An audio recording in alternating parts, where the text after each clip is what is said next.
एक जीवन सीमित आयु का सबके पास है। अभी हमारी दृष्टि केवल कुछ वर्ष आगे तक जाती है और किसी से पूछो बच्चे से तेरा अभी उद्देश्य क्या, वो कहेगा शिक्षा दीक्षा।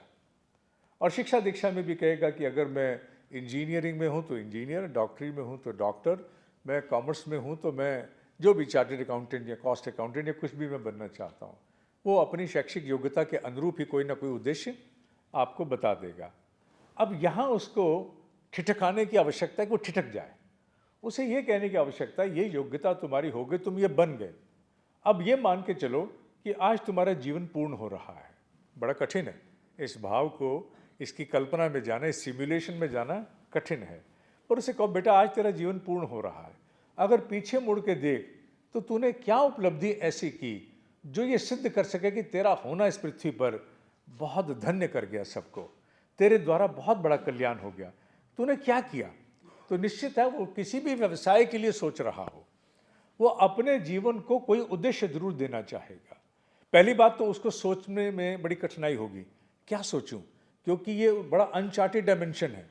वो चाह के भी नहीं सोच पाएगा, क्योंकि अभी तो वो केवल इतना ही जानता है। उससे पूछो तेरा उद्देश्य क्या है, तो वो शिक्षा और उससे जुड़े हुए व्यवसाय तक सीमित है।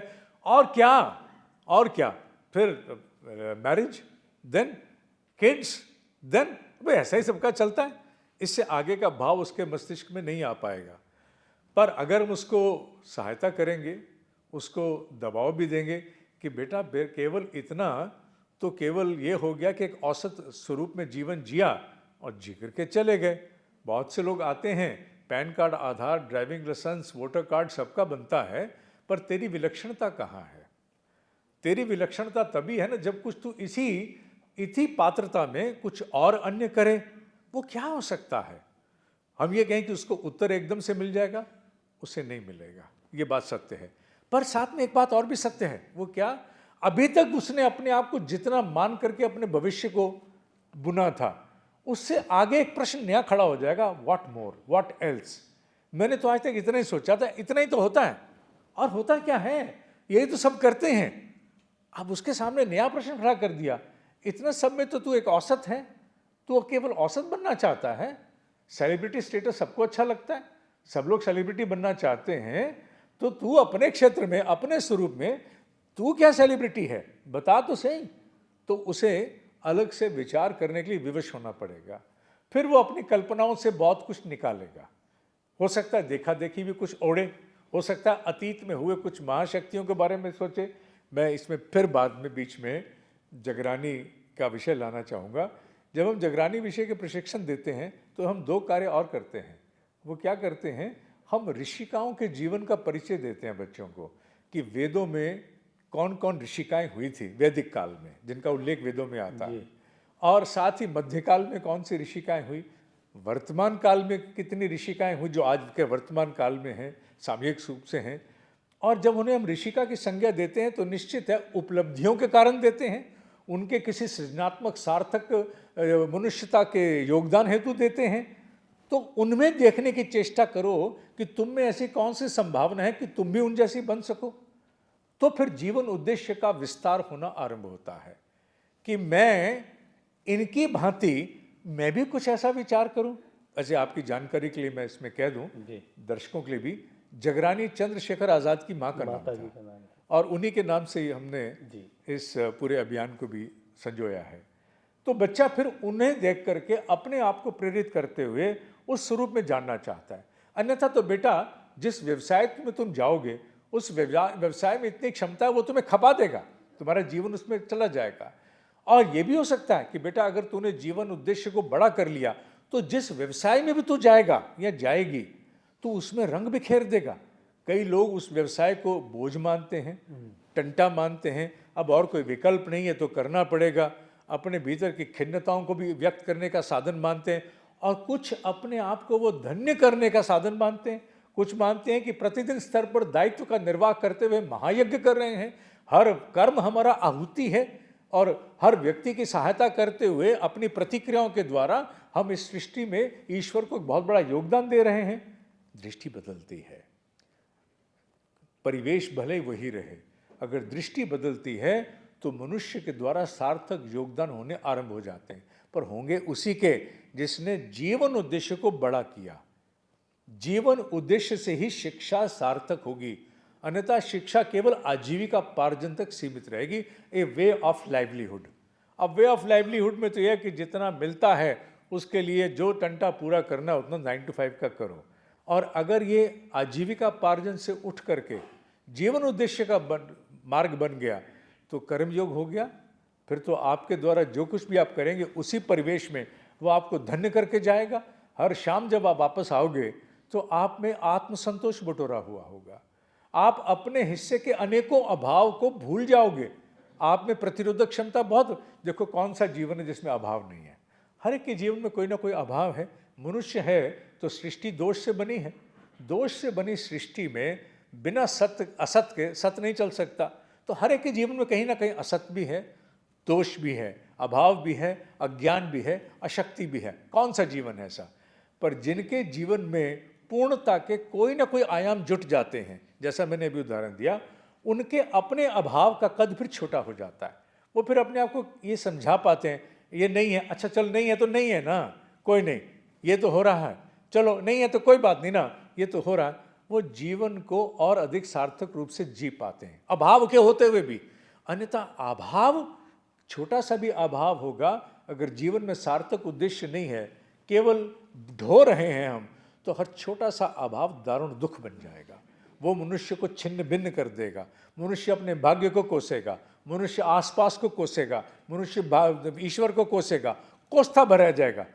और उसके अनुपात में अगर जीवन उद्देश्य है तो व्यक्ति में धैर्य आ जाएगा। ठीक है ना, हाँ है, कोई बात नहीं। हे परमात्मा, हो सकता है कर्मानुबंध है, किसी के जीवन में किसी कारण से कोई चीज़ ऐसे अवतरित हो गई है तो ठीक है, ईश्वर स्वीकार है। पर मैं अपनी ओर से अपने दायित्व निर्वहन में, अपने जीवन में जितना प्राण है झोंक करके ऐसा योगदान करूंगा कि जिस परिवेश में तूने मुझे रखा है, चाहे बैंक में बिठाया है, चाहे मुझे तूने कहीं बिठाया है, चाहे मुझे इस आसन पर बिठाया है, मैं धन्य होकर के बाहर आऊँगा। मैं अपना सर्वस्व होम दूंगा। मैं केवल वहाँ तक सीमित नहीं रहूँगा जहाँ तक मेरी औपचारिकता मुझे बांधती है। मुझसे आगे लांग करके सार्थक योगदान देने की चेष्टा करूंगा, जिससे मैं आत्मसंतोष लेके आऊं। ऐसा व्यक्ति अभाव में भी, कष्ट में भी ईश्वर की सेवा में संलग्न रहेगा, हंसते हंसते झेल जाएगा। इन बातों, हाँ ताली बजा लीजिए, रुकिए मत। रुकना क्यों? इस बात को मैं भी, जो दर्शक खासतौर पर युवा इसको देख रहे हैं डिजिटल माध्यम से, इसे रिपीट करके 2-4 बार सुनेंगे ना तो और स्पष्टता से बात समझ में आ जाएगी। मैनिफेस्टेशन के विषय में जिस सुपात्रता की या सुपात्र होने के विषय की हम बात कर रहे थे, मुझे लगता है उसकी बहुत सरलीकृत भाषा में आपने पूरी एक डेफिनेशन रखी है, जिससे कि वो भीतर तक उस सुपात्रता को महसूस कर सके। जगरानी, जो आपने एक बहुत ही शानदार प्रोजेक्ट है, उसका भी जिक्र किया। मैं दोनों को मिलाकर, क्योंकि कुछ आजकल मैनिफेस्टेशन के एक्सपर्ट्स हैं, वो कुछ बातें रखते हैं तो वो भी सर्वसामान्य में जा रही हैं, उनकी रुचि उसके बारे में है, तो थोड़ा सा उन सवालों के जवाब भी इससे मिलाते हुए, इसी विषय पर रहते हुए, महिलाओं की मैनिफेस्टेशन की ताकत पुरुषों के मुकाबले ज़्यादा होती है। क्या ये सच है? सत्य है। तालियां भाई महिलाओं के लिए। महिलाएं सबसे ज़्यादा बजा रही है, मतलब जो कुछ हो रहा है उनकी सोच से हो रहा है। अब आप बताएं, जोक्स अपार्ट, कैसे होती है, मतलब क्यों ऐसा माना जाता है, या क्या इसके पीछे फैक्ट है? भावना ही अवतरण का साधन और माध्यम है। इस सृष्टि भाव से बनी है। इसीलिए हमारे राष्ट्र का नाम भी ऋषियों ने भारत रखा, श्रेष्ठ भावनाओं में रमण करने वाला भारत। और महाभारत, जहाँ से श्रीमद् भगवद गीता उद्धृत की गई, निश्रित की गई, वो भी भावनाओं पर आधारित था। भाव ही भगवान है, हमारे यहाँ ये सिद्धांत स्थापित है। जाके रही भावना जैसी। नारी संवेदना की, भावना का पुंज है वो, क्योंकि उसकी भाव क्षमता पुरुष की अपेक्षा अनेकों गुना अधिक है। ये प्रकृति ने उसमें डाला है, क्योंकि उसे माँ बनना है। वात्सल्य उसमें आना अनिवार्य है, क्योंकि शिशु की उत्पत्ति उसी के है, उसी के पंचभूतों से ही वो उत्पत्ति हुई है। और जिसकी माध्यम से उत्पत्ति हुई है वो पुरुष की अपेक्षा पूर्ण नहीं होगी, तो एक अपूर्ण पूर्णता को तो जन्म दे ही नहीं सकता। वो नारी पूर्ण है न केवल शरीर की दृष्टि से अपितु भावनाओं की दृष्टि से भी। ये उसके लिए कई बार अभिशाप भी बन जाता है। ये बात सत्य है कि जहाँ जितनी शक्ति होगी वहाँ उस शक्ति का उतना ही दोहन, उतना ही अपव्यय भी हो जाता है। तो नारी जहाँ शक्ति की मूर्ति और शक्ति भावना है, वहीं उसका अपव्यय भी हुआ है, उसका स्खलन भी उतना ही हो जाता है। पर अगर उसकी भावनात्मक क्षमता को दिशा प्राप्त हो जाए तो जितने अंशों में वो अवतरण कर सकती है, अनेक स्थानों पर पुरुष चाहकर भी नहीं कर पाएगा। और ये पक्षपात मैं कह सकता हूँ प्रकृति ने कर दिया है। उसे हम स्वीकार ना कर पाए, इसके लिए हजारों वर्षों का अंतराल बीच में आया। पर अब काल बदल गया है। अब हमारे यहाँ भी जब हम बैठ कर के कभी प्रश्न उत्तर काल आरंभ करते हैं तो एक पुरुष खड़ा होता है, उधर 4 हाथ इन लड़कियों के खड़े होते हैं, तो 1:4 की रेशो बैठती है। उनकी जिज्ञासा का कहना ही क्या है। तो ये हमारे लिए धन्य होने का विषय है कि सनातन देव संस्कृति में उस काल में, बीच में ठीक है पराभव हुआ, उस काल में ही हमने माँ के नाम से ही संतान का नाम हमारे यहाँ चलता था। कौन्तेय, पार्थ, ये सब माँ के नाम से ही है। और काल बदला, चीज़ें पराभव को प्राप्त हुई तो बहुत सी स्थितियाँ बदल गई। तो संवेदना की मूर्ति, संवेदना की संपत्ति, संवेदना का स्रोत एक माँ है। यहाँ तक कि ब्रह्म ऋषियों का वाक्य है कि अगर इस पृथ्वी को सुरक्षित रखना है, पुरुषों ने तो इतने अस्त्र, आयुध और नीतियां बना ली हैं, 300 बार पृथ्वी को खंड खंड विखंडित कर सकते हैं। जिस दिन बटन दब गया उस दिन कोई शेष नहीं रहेगा। अगर सृष्टि को, इस पृथ्वी को सुरक्षित रखना है तो सारी शक्तियां स्थानांतरित स्त्री के पास, नारी के पास करनी पड़ेंगे। और आने वाले समय का नेतृत्व नारी का ही होने वाला है। अन्यथा हम शेष नहीं बचेंगे, अन्यथा हमारे अवशेष भी नहीं बचेंगे। अगर शेष अवशेष सब बचना है तो नारी को सब कुछ सौंपना ही पड़ेगा।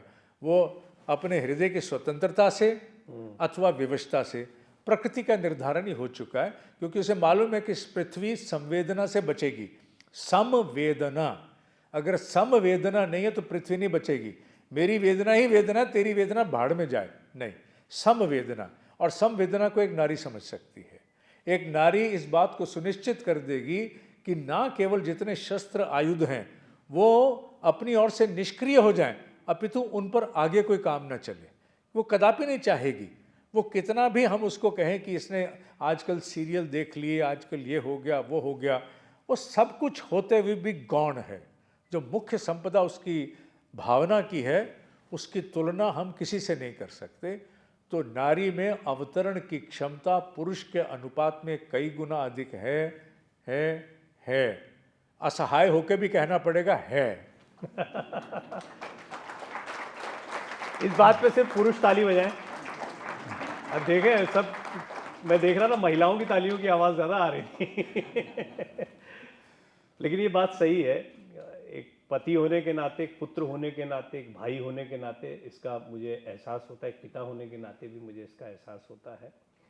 महिलाओं का सामर्थ्य और महिलाओं की जिम्मेदारियां दोनों ही जो हैं वो एक अलग स्तर पर होती हैं पुरुषों के मुकाबले। हालांकि जब भी मैं ये सवाल पूछता हूँ तो फिर मुझे पुरुषों के लिए बड़ी बेचारगी महसूस होती है। खैर, आपने खुद ही कह दिया, असहाय होकर ये कहना पड़ेगा। आप 1-2 प्रश्न और पूछें, मैं आपको संतुष्ट कर दूंगा। इस विषय पर एक पॉडकास्ट एक अलग से पूरा किया जाएगा, क्योंकि ये बहुत महत्वपूर्ण विषय है। स्वामी विवेकानंद, आपको याद होगा, हमने इस विषय पर लंबी चर्चा की है। उन्होंने महिलाओं के विषय में लिखा है, महिला शक्ति के बारे में, और दिनेश जी ने उस पर काफ़ी लंबी वार्ता रखी थी। तो इस पर निश्चित ही एक वार्ता अलग से की जाए। लेकिन मैनिफेस्टेशन पर हम दोबारा लौटते हैं। प्रक्रिया एक ही है, चाहे महिलाएं हों पुरुष हों, अवतरण की प्रक्रिया एक ही है। इसका मतलब भाव और संवेदनाएं जिसके पास ज्यादा हैं उसके लिए मैनिफेस्टेशन अच्छा काम करता है। निश्चित है। अब थोड़ा सा समझा दीजिए इनका कनेक्शन, क्योंकि भाव, संवेदनाएं और मैं जो चाह रहा हूं, अब इसको मैं अवतरण मैनिफेस्टेशन सीधे की समझ में आए, मैं जो चाह रहा हूं, ये कैसे जुड़े हुए हैं दोनों?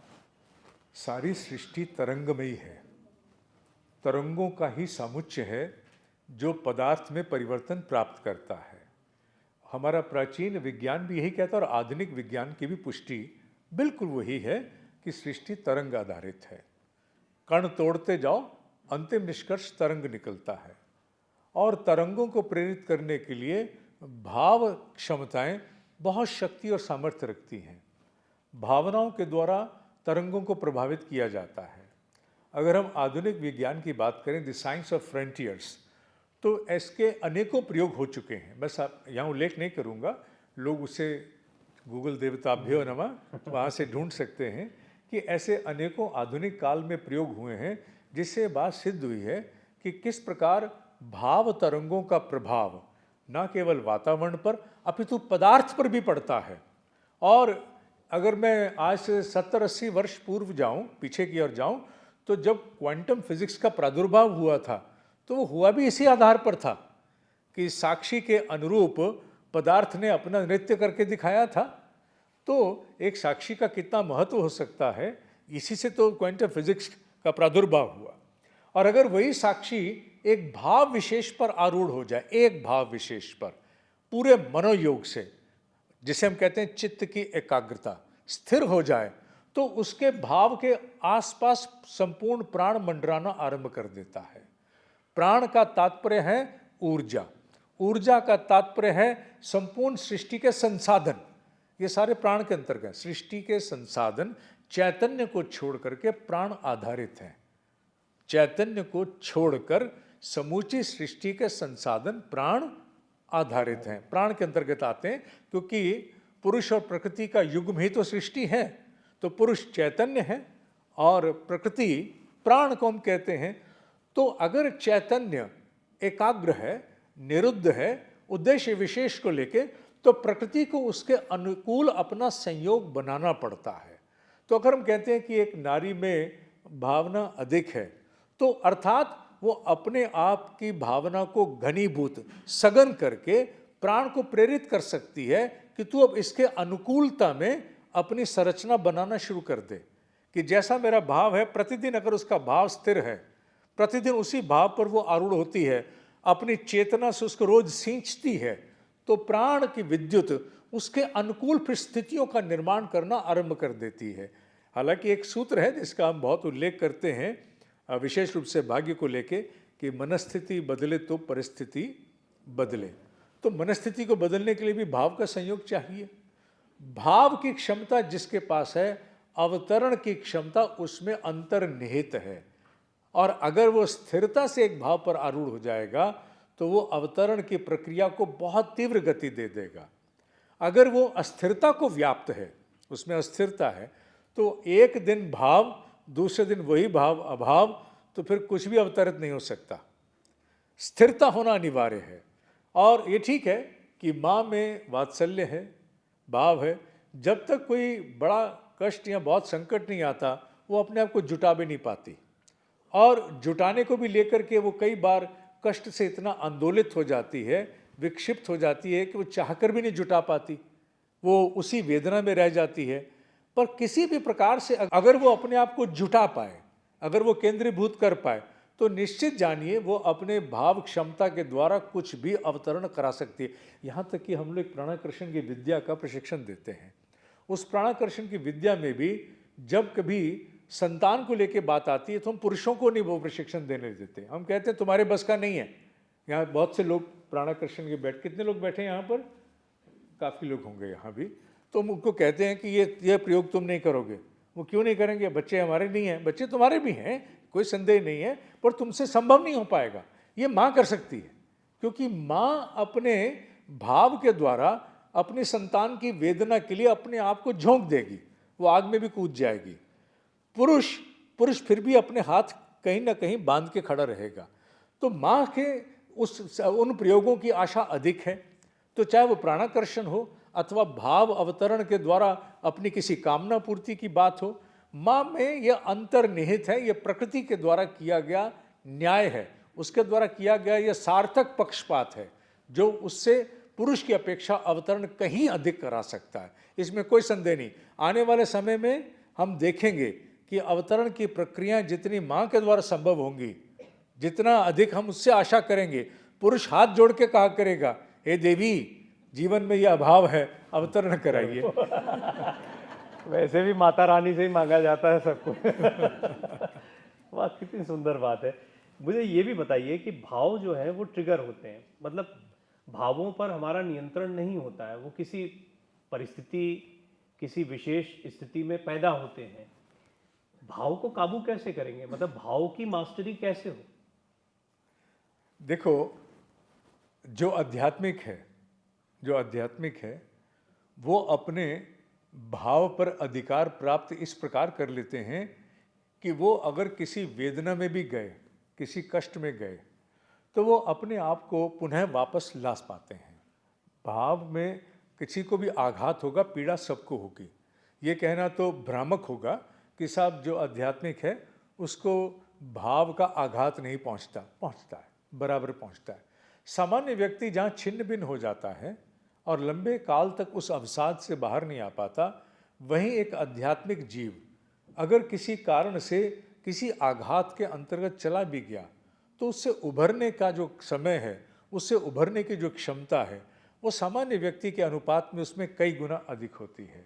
तो मैं इसका उत्तर एक आध्यात्मिक जीव के रूप में दे रहा हूँ, जिससे मैं ये भी प्रेरित करूँ कि निश्चित रूप से भाव के द्वारा अनेकों प्रकार की अस्थिरताएं उत्पन्न होती हैं, पर आध्यात्मिक होने से हम उन भाव के द्वारा उत्पन्न होने वाले ज्वार भाटों से अनेक अंशों में अक्षुण्ण भी रह सकते हैं। प्रभाव होते हुए भी उनसे उभर पाने में हमारी सामर्थ्य अधिक होती है। तो साथ ही साथ अवतरण के साथ मैंने आध्यात्मिक होने के लिए भी प्रेरणा दे दी।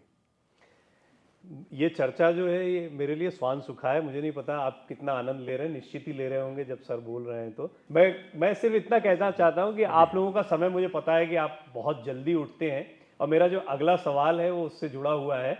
ब्रह्म मुहूर्त, आपने जब भी उसके बारे में बोला है उसको दर्शकों ने बहुत पसंद किया है। मैं अभी भी देखता हूँ कि ब्रह्म मुहूर्त काल के बारे में आपकी कही हुई बातों को लोग बहुत गंभीरता से सुनते हैं। ब्रह्म मुहूर्त के महत्व को हमारे यहाँ हमारी परंपरा का हिस्सा माना गया है, हर जगह इसका उल्लेख मिलता है। क्या अवतरण की प्रक्रिया से ब्रह्म मुहूर्त जुड़ा हुआ है? क्या उस समय काल में कुछ विशेष स्थितियां होती हैं कि आपकी इच्छाएं, आपकी चाहतों की पूर्ति अधिक तीव्रता के साथ होती है?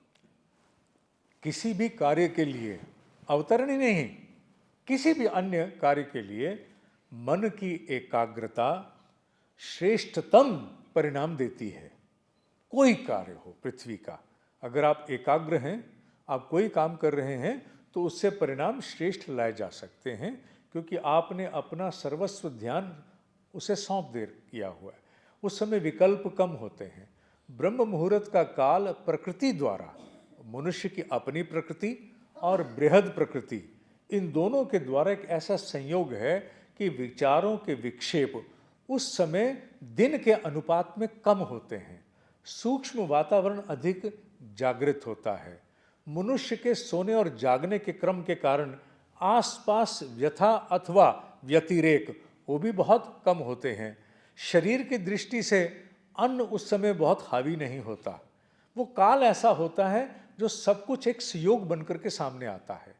ऐसे में मनुष्य अगर थोड़ा सा भी आध्यात्मिक प्रयोग करते हुए अपनी एकाग्रता को, अपनी सजगता को और ऊंचे सोपान पर ले जाए और अपने लक्ष्य विशेष को, उसकी अवधारणा को, हम उसे कहते हैं आकाश में छोड़ देना, कि अपने भाव को आकाश में छोड़ दो। तो वो आकाश में छोड़ना अर्थात अवतरण की प्रक्रिया को ही अपने स्वरूप में करना। तो निश्चित जानिए कि अवतरण की प्रक्रिया में वो बहुत बड़ा योगदान होगा। इतना ही नहीं, जो इतनी सुबह उठ करके अवतरण की प्रक्रिया के लिए कामना पूर्ति के लिए भी जागेगा, इसकी बहुत बड़ी संभावना है कि उसमें विवेक भी जाग जाएगा। अगर वो इतनी सुबह उठ करके अपनी केवल लौकिक कामना पूर्ति के लिए भी अगर वो आकाश को जाकर के अपना भाव दे रहा है अवतरण हेतु, तो संभावना है कि उसमें विवेक भी जागेगा।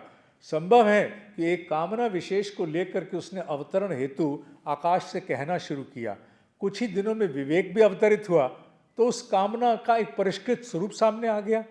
साथ ही भाव ये भी आ गया सूक्ष्म जगत से कि आप इस कामना को इस स्वरूप में क्यों संजोते हो, इसके साथ को और भी साथ औचित्य जोड़ दो जिससे ये कामना भी धन्य हो जाए। तो संभावनाएं हैं। हालांकि मेरे प्रश्नों की सूची में ये भाव नहीं था, तो मैं इसका श्रेय आपको देता हूँ। This is an innovation for rather an introduction into the subject कि हाँ, ब्रह्म मुहूर्त में अवतरण की प्रक्रिया के साथ न्याय अवतरण के लिए भी और साथ साथ विवेक की दृष्टि से भी किया जाना चाहिए, जिसके परिणाम बड़े सुखद होंगे, ऐसी संभावना है। दिल्ली जैसी प्रदूषित जगह जहां आकाश दिखाई नहीं दे रहा, वहां भी काम करेगा ये? ऐसा है, कलुषित भाव मनुष्य का वहाँ भी होता है जहाँ जीरो पॉल्यूशन है। ऐसे पृथ्वी पर बहुत से राष्ट्र हैं जहाँ किसी भी महानगर में 20-25 से ऊपर पॉल्यूशन नहीं होता। ये बहुत अच्छी बात कही आपने, बहुत लोग इसी पर अटके रह जाते हैं। Please complete. तो कलुषित भावना का लेना देना केवल वायु के प्रदूषण तक सीमित नहीं है। ये वातावरण वायु और विचार दोनों से बना है। वायु का अपना साम्राज्य है, निश्चित है, उसका प्रभाव है, मनुष्य के पंच भौतिक स्वरूप में आता है, पर वैचारिक प्रदूषण वहाँ भी होगा जहाँ वायु का प्रदूषण नहीं है। तो वैचारिक प्रदूषण अगर नहीं है, वायु का प्रदूषण है भी, तो हम कहेंगे जो भगवत गीता में कहा है कि अगर और किसी की रक्षा ना करो तो कम से कम आत्मरक्षा तो करो, क्योंकि आत्मा सबसे पीछे है, सबसे ऊपर है, उसका ध्यान रखो। तो विचारों के प्रदूषण से बचा लिया जाए तो मनुष्य बहुत कुछ ऐसा कर सकता है कि वायु का प्रदूषण भी रोक सके। वायु का प्रदूषण भी तो किसी प्रकार से विचारों के प्रदूषण का ही परिणाम है कि येन केन प्रकारेण संकीर्णता से पूरित मानसिकता ने दूरदर्शिता को ताक पे रख दिया और आपाधापी को सर्वोपरि मान करके वायु को कलुषित कर दिया। तो परिणाम तो विचारों के दोष का ही था। तो विचारों का परिष्कार कल को वायु का भी संशोधन कर सकता है, इसमें कोई संदेह नहीं। तो आप मुक्त भाव से 450 पॉल्यूशन में भी आप बड़े अच्छी तरह से अवतरण की प्रक्रिया ब्रह्म मुहूर्त में कर सकते हैं। जरूर। क्या कोई बाह्य युक्ति या अवतरण की प्रक्रिया में कोई बाह्य प्रयास जो हमारे विचार तत्व भाव तत्व से परे हैं, और चाहे वो अंगूठियां पहनना हो या कोई हवन करना हो, ये अलग अलग प्रक्रियाएं हैं, लेकिन कोई बाह्य प्रक्रिया भी इसमें काम कर रही है? अगर मैं स्पष्टता अपने सवाल को रख पा रहा हूँ। अंतोदगत्वा जो होना है अंतर जगत से होना है। एक उदाहरण बड़ा प्रसिद्ध है, बहुतों ने सुना होगा।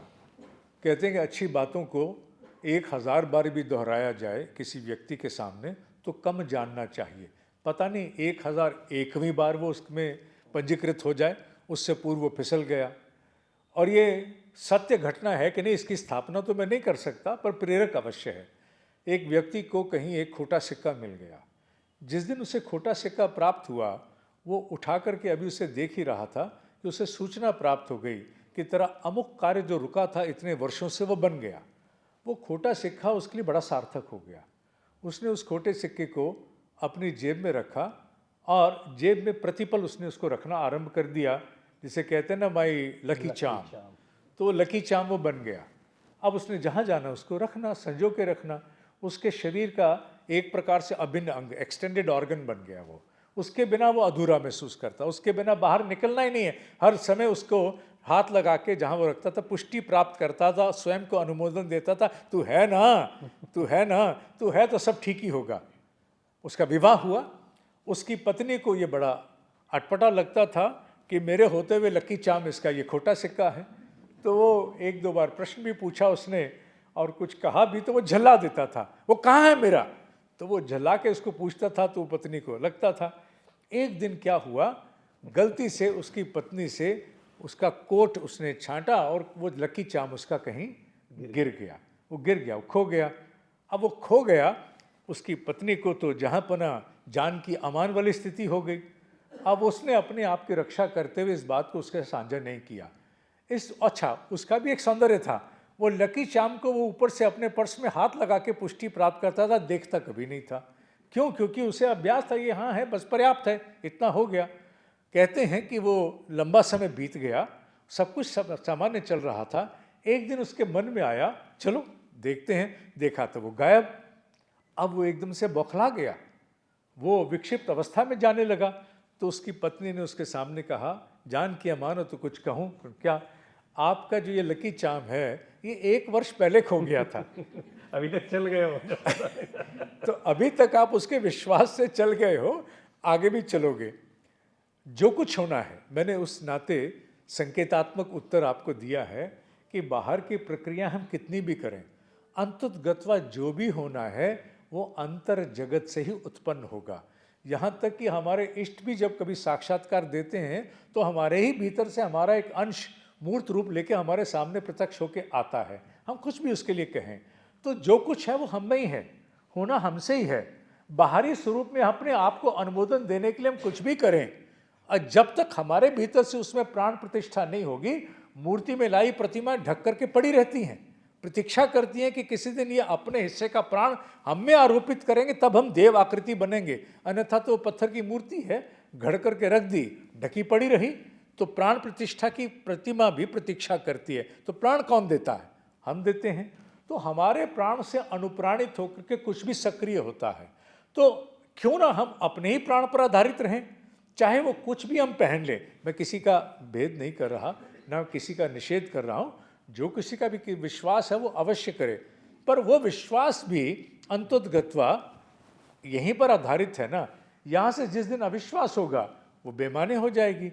विश्वास से ही पत्थर में प्राण, और विश्वास से ही हम इष्ट को भी नकारने को तत्पर होते हैं। बहुत से लोग इष्ट बदल देते हैं क्योंकि लगता है कि नहीं ये काम नहीं बन रहा, let's go on for a change of इष्ट, आज इष्ट बदल लेते हैं। तो कहाँ से आया? सब भीतर से। तो अगर टिकना है तो अपने ऊपर टिकना पड़ेगा। हमारे अंतर जगत में ईश्वर का अंश है, उस अंश को स्वीकार करते हुए अपने पूरे मनोयोग से स्थिर भाव से प्रयोग करेंगे तो जो भी सिद्ध होना है वो होकर के रहेगा। भले आप किसी इष्ट को मानते हो कि नहीं, जापान में तो लक्ष्मी, गणेश, सरस्वती कोई भी नहीं है, तो फिर वहाँ जो प्रगति है वो किसने दी है? कोई नए देवी देवता घड़े हैं क्या उन्होंने? नहीं। तो कौन है फिर वहाँ पर? उनका अपना आपा है, एक परिष्कृत आपा है। तो परिष्कृत आपा से ही वो संपदा उनके पास आई है। तो ये भाव हम क्यों नहीं समझना चाहते? जिनके यहाँ सारे प्रतीक भी हैं, हमारे यहाँ तो कई गुना होना चाहिए। तो निर्भरता, अगर स्वयं की निर्भरता नहीं है तो बाहर हम जो भी जाएंगे पंगु ही बने रहेंगे। बाहर के माध्यम पंगु बनाते हैं। आत्मनिर्भरता हमें स्वयं प्रभुता संपन्न बनाती है, जिससे हम बहुत कुछ बड़ी दृढ़ता से कर पाते हैं। तो मैं इस पर केवल इतना ही कहूँगा, बाकी मैं संयम से आगे नहीं जाना चाहूँगा। एक छोटा सा पक्ष इसका ये भी बता दीजिए, अगर भीतर या चित्त की शक्ति के लिए बाहर कोई भी चीज़ माध्यम बनती है तो इसको आप कितना ठीक मानते हैं, गलत? वो है भीतर के लिए, लेकिन माध्यम शायद कुछ बाहर हो, उससे भीतर की शक्ति बढ़ रही है। स्वागत है उसका स्वागत है। अगर कोई बाहर का उपकरण, बाहर का कोई साधन, बाहर का कोई जिसे कहा जाए यंत्र इत्यादि, अगर वो सहायक बनता है मुझे एकाग्र करने के लिए, मेरा अस्थि भाव पुष्ट करने के लिए, तो अवश्य उसका प्रयोग करना चाहिए, निश्चित रूप से करना चाहिए। इसमें किसी प्रकार का कोई डिनायल नहीं है, किसी प्रकार का भी। पर अगर हम मूल प्रश्न पर जाएं तो मैं उत्तर उस पर दे चुका हूं, पर इस पर किसी प्रकार का निषेध नहीं है। जी, इससे मुझे लगता है कि बहुत सारे लोग जो बहुत आस्था में होंगे या दूसरी चीज़ों में हुए, उनको ये दूसरा पक्ष भी समझ में आ गया होगा। अब आप लोगों के जो सवाल हैं वो आप पूछ सकते हैं एक एक करके। Is manifestation more about changing external reality or changing internal perception and behavior?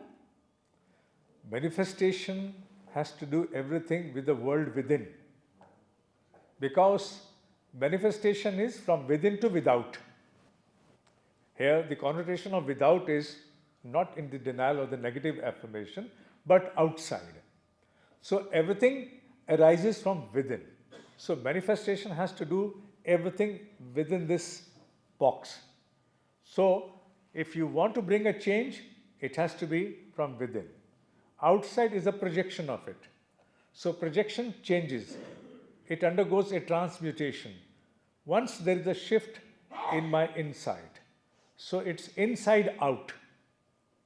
It's inside out, not outside in. Inside out. Sadhar Pranam Guruji. I am Kishore from Ahmedabad.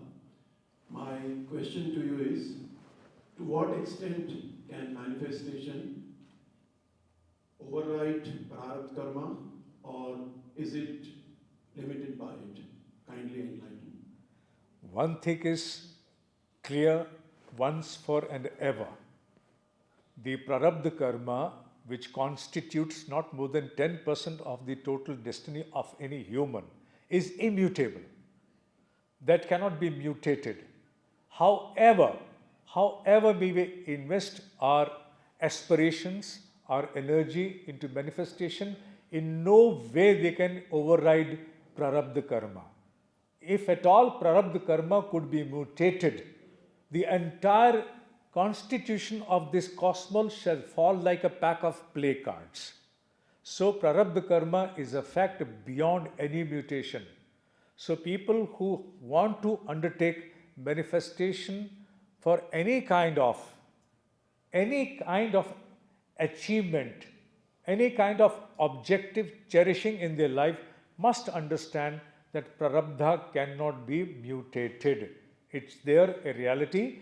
It was something that we for ourselves crafted it thoughtfully in a cold-blooded manner, so it cannot be mutated. We have to experience, we have to undergo that, we have to exhaust it by our own personal experiences. It's beyond mutation. That's for once and for all, it should be clear. जब भी मैं आपसे बातचीत करता हूं तो सवालों के जवाब तो मिलते हैं, लेकिन फिर एक सवालों का अंबार शुरू हो जाता है। जैसे महिलाओं के विषय में जो बात हुई है, निश्चित तौर पर युवा शक्ति के विषय में आपने जो बातें कही हैं, साथ ही साथ में हमने ये भी देखा है कि हम चाहतों की इस दुनिया में सुपात्रता या सचमुच हमें क्या चाहना चाहिए कुछ समझने के लिए मुझे लगता है और थोड़ा विस्तारित आपसे इस पर बात करनी होगी। लेकिन आज जो बातचीत हुई है उसमें अवतरण या जिसको आजकल मार्केट करके मैनिफेस्टेशन और लॉ ऑफ अट्रैक्शन ये बड़ा बेचा जा रहा है, उसको बड़े व्यवहारिक तरीके से आपने उपनिषदों के ज़रिए हो या भारतीय परंपरा के ज़रिए हो, अपने अनुभूत सत्य के ज़रिए हो, आपने बताया। इसके लिए आपका बहुत बहुत धन्यवाद। और दूसरा, अन्य विषयों पर जल्दी आपसे बातचीत के समय की अभी से मैं गुजारिश लगा देता हूँ। बहुत बहुत धन्यवाद। आप सभी दर्शकों का बहुत बहुत धन्यवाद। यहाँ जो है उनका तो ज़बरदस्त धन्यवाद, क्योंकि आपकी तालियों ने थोड़ा सा इसमें रंग भरा है पॉडकास्ट में। ये एक बहुत ही डिफरेंट एक्सपेरिमेंट है और मैं मानता हूँ कि ये निश्चित तौर पर खूब पसंद आएगा। मुझे अवेकनिंग इंडिया की याद आ गई, क्योंकि ऑडियंस और उसके बीच में बातचीत होना, इतने सुधी श्रोता यहीं पर होना, ये तो यहीं हिट हो गया ना ये पॉडकास्ट तो। अब जो चलेगा वो दर्शकों का भी धन्यवाद करना चाहेंगे, तो इसी तरह से कुछ अच्छी बातचीत आपके सामने आगे भी रखेंगे। बहुत बहुत धन्यवाद उन दर्शकों का भी जो हमें अलग अलग माध्यमों से, डिजिटल माध्यम से देख रहे हैं। धन्यवाद।